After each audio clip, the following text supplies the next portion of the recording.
I know I'm a real outlier in terms of what I'm going to talk about here. I've learned so much in the last few days. I'm going to talk about you and I, because we're the people that live on this planet. I'm going to talk about our mental health, and I'm going to talk about our children's mental health. I want to thank Amy for the invitation. I'm a part-time resident in Sun Valley, and I just really appreciate bringing a mental health perspective to the conversation. As the senator said, I'm with the University of Minnesota, and what we do there, we're a member of the National Child Traumatic Stress Network, which was funded in 2000 during the Clinton administration, the mission of which is to provide quality care to children, families, and communities who have been traumatized. So it started with 17 networks, centers. There are now about 180. And sadly, that's due to 9/11, when people really began to understand the importance of mental health and trauma-trained clinicians, and therefore the funding just really took off. So our center has been funded since 2005. When I first was told I had the opportunity to speak, I started looking up resilience in the literature. And I realized it's such a broad term: climate, birds, forests, trees, the banking system, railway system. My interest is not that, although I love our planet and I've learned a lot. My interest is mental health, more specifically children's mental health, and even more narrowly than that, child traumatic stress. And that's what I'm going to talk about in the next few minutes. I'm going to give you an overview, the importance of understanding it, and then I'm going to talk about really wonderful solutions to implement in the community.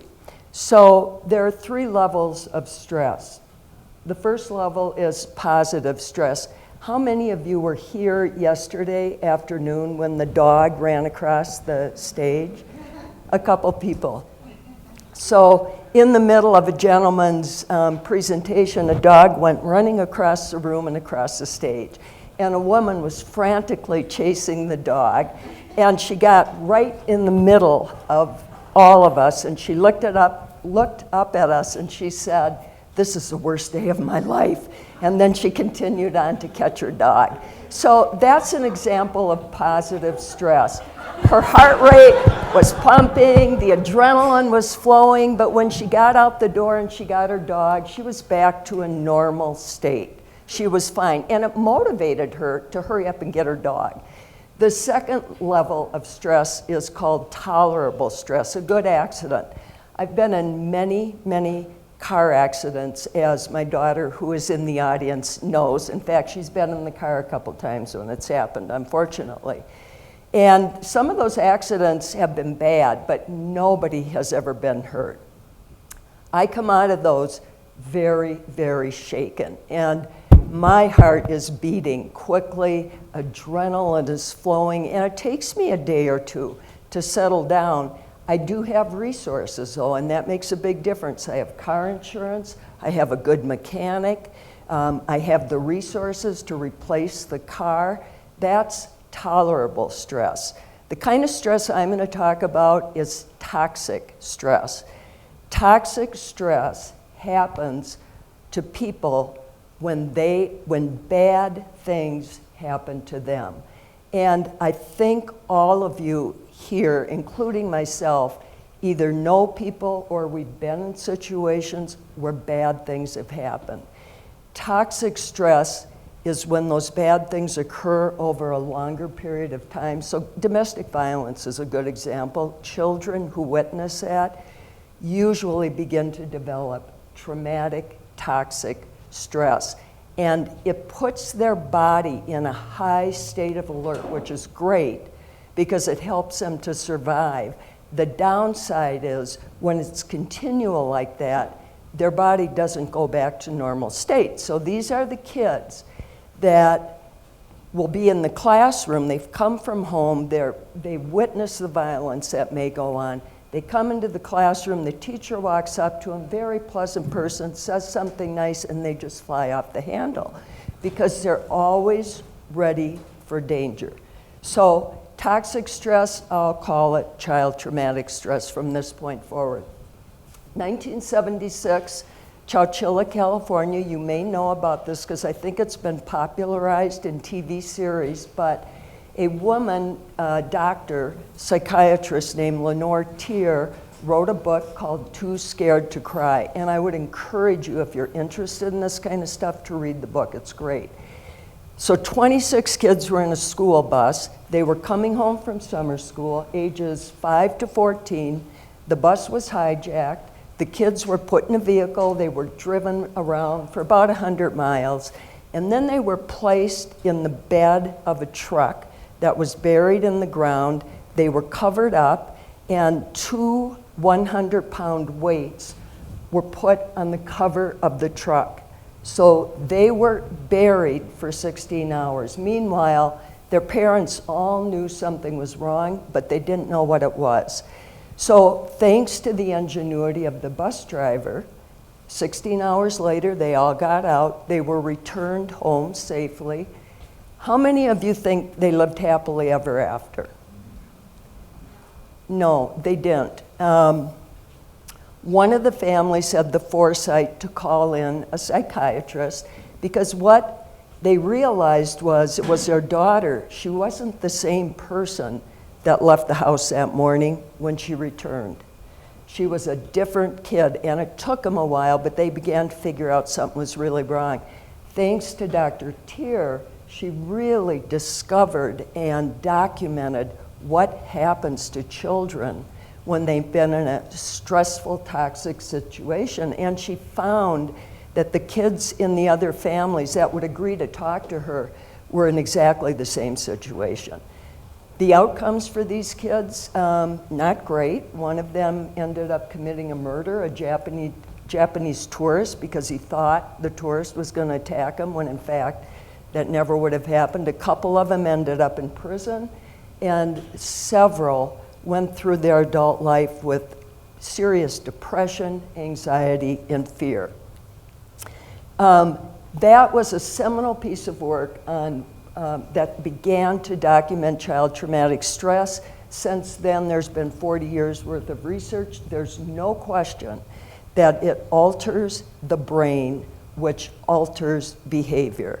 And since that time, and more recently, people are really looking at the interaction between the environment and genetics, and they're even going down the road of epigenetics, which is changing the genes so that the offspring of adults with trauma don't pass that on to their children.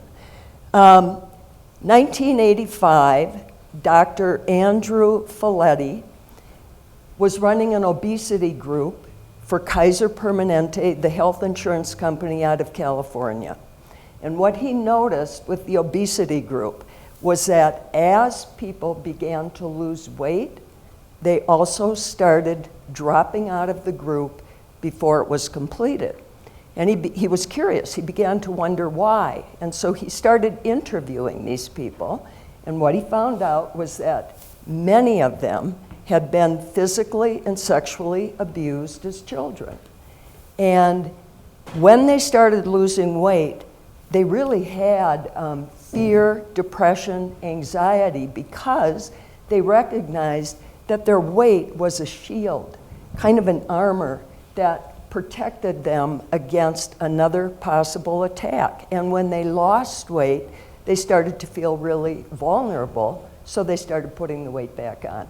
He coupled up with the Center for Disease Control, and in 1985, he did a study of 17,000 people. Now, these people are people like you and I. They aren't down and outers. These 17,000 people all had health insurance. So they were probably middle to upper income. He asked them 10 questions. 5 of the questions were about bad things that had happened to them in their childhood. 5 questions were about bad things that had happened in their home.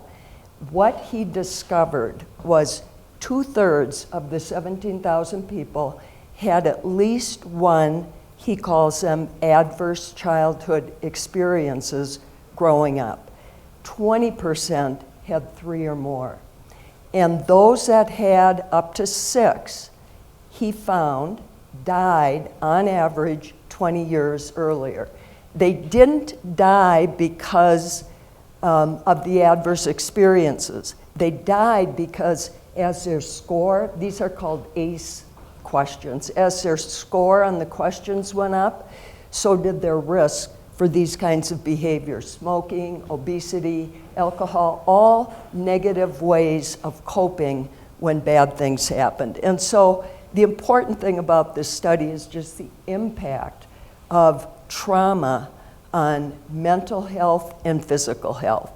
Why is this important? 34% of all children in the US have experienced at least one traumatic event. 25% between the ages of 9 and 16 have experienced at least one. The other reason it's so important is it costs all of us a lot of money. These are often people that eventually end up homeless, they end up in prison, they end up in our juvenile correctional facilities, they fill up our courts. So it's very costly. So what exactly is trauma? I'm going to skip this in the interest of time and go with this definition from the National Institute of Mental Health. Trauma, child trauma, is the experience of an event by a child that the child perceives to be a threat to life and limb, and which has often lasting mental and physical effects. This is kind of the short list of traumatic events, and normally when I talk about this, I'm talking to child protection workers, educators, juvenile justice workers. So physical and sexual, emotional abuse, domestic violence, abandonment, neglect are usually at the top. But because of all the violence that's going on, and because I know it's on all of our minds, community violence is considered a traumatic event. I'm from St. Paul, Minnesota, and St. Paul has been in the news, unfortunately, because of the police officer who shot a gentleman, African-American man, in a car. He bled to death in the car. Next to him was his girlfriend, who I guarantee you will suffer from trauma if she doesn't get help. But what I'm concerned about is the 4-year-old in the back seat of that car who saw the whole thing, and who people will tend maybe to write off and go, well, she'll forget about it, she'll be fine. No, the fact of the matter is she won't be. So in a community such as this, we all can relate to community violence, and certainly we can all relate to natural disasters, if not present, but in the future, just kind of based on what we've heard in the last couple days. So now shifting to resilience, and I'll go through this quickly. In my world, the world of mental health, resilience means a pattern of positive adaptation against a backdrop of adversity. The way for me to think about it, and I didn't say this, someone else did, I wish I could remember who. When something bad happens to you, you can let it destroy you, you can let it define you, or you can let it strengthen you. So I want to talk about resilience on just 2 levels, the individual level and the community level. And I want to read you a case study. Following their parents' divorce, a 3-year-old African-American girl and her 4-year-old brother traveled alone by train to live with their grandmother in Arkansas. 4 years later, their father arrived without warning, and he moved the children to live with their biological mother in Missouri. At age 8, the child was brutally raped by the mother's boyfriend, and that guy was eventually shot by the child's uncle. In the aftermath of that trauma, the child became mute for almost 5 years. Eventually, she was sent back to live with her grandmother, sent again to live with her mother. By the time she was 17, she was pregnant. and she started sliding into poverty and criminal activity. She didn't have an education. She was trying to raise a son. So given all the exposure she had to psychosocial risks and struggles to adapt during her early life, one would not have predicted that she would someday become a world-renowned writer, poet, performer, and influential voice in American civil rights. So what she credits her resilience to is, first of all, a teacher who taught her to speak again and gave her a great love of books, her grandmother who represented financial stability in her life to some degree, and the African American community because it gave her an opportunity to get involved in the civil rights movement. So individual resilience this is the short list. It's about relationships first and foremost. If not a parent, a caregiver, a grandmother, an auntie, somebody who cares for the kid. If not a caregiver, a teacher, some community member, a religious group. So some way to surround that person with relationships. Second on the short list is cognitive abilities. It really makes a difference if someone has some cognitive abilities versus someone who's disabled. Socioeconomic status absolutely plays into it. There is such a strong link in the research between poverty and toxic stress. And one great example is a study that was done comparing kids who were maltreated, physical and sexual abuse, to kids who were never maltreated but lived below the poverty level. Their levels of toxic stress were exactly the same. And then finally, effective institutions in the communities like schools. Just say a word about parenting. I don't know if you can read that. Just take a second. That's really called stress parenting. And a lot of us, I think, at least I'll speak for myself, probably grew up with a little of that. You do it because I said so. But stress parenting isn't really effective over the long term, and it's particularly not effective when children face adversity. So in terms of resilience, good parenting skills can be learned, and they can be learned by anybody, the most educated to the most uneducated. Now I want to shift to the community level. And by the way, I should say at the University of Minnesota, we do a lot of parenting, teaching, and coaching to families, and in this case, who have experienced PTSD because of war. Trauma-informed schools, it's something else we do at the university. We work to create trauma-informed communities. Trauma-informed schools are popping up all over the US. There's a really specific process to use to help a school become trauma-informed. The goal is not to improve outcomes for kids when we're helping a school to become trauma-informed. Our goal is to help the teachers and the educators deal with kids in their classroom who have experienced traumatic events. They're the ones that are going to improve outcomes for the kids. And then on a bigger scale, trauma-informed communities. So Philadelphia, for example, is launching an initiative right now to develop a trauma-informed school. Tarpon Springs, Florida has been into it for a long time. Walla Walla, Washington is really a leader in it. In Minnesota, we did it in 5 regions of our state with greater and lesser success. But that's another example where there's a very specific implementation strategy, and when we use it, we get good results. So individuals, communities, institutions can really benefit and can become resilient, but it's so important that we recognize who these kids are. We promote it by talking about screening and the need to screen kids, and the work I do, we developed a 5-question screener that works well to determine which kids are going to need help that have been through bad things and which kids are not. And I just want to, I want to close by telling you about a personal experience and thanking the Wood River Valley community. I'm a part-time resident here, been coming here with my kids for 25 to 30 years, and my husband died here suddenly. And I was here alone with him. My kids were working and doing their thing in other states. And when he died, I got the phone call from a friend here. I was told to go to the hospital. I knew what the story was going to be when I got there. I got to the hospital, and I was surrounded by friends and members of this community. They took me home when I did everything I had to do there.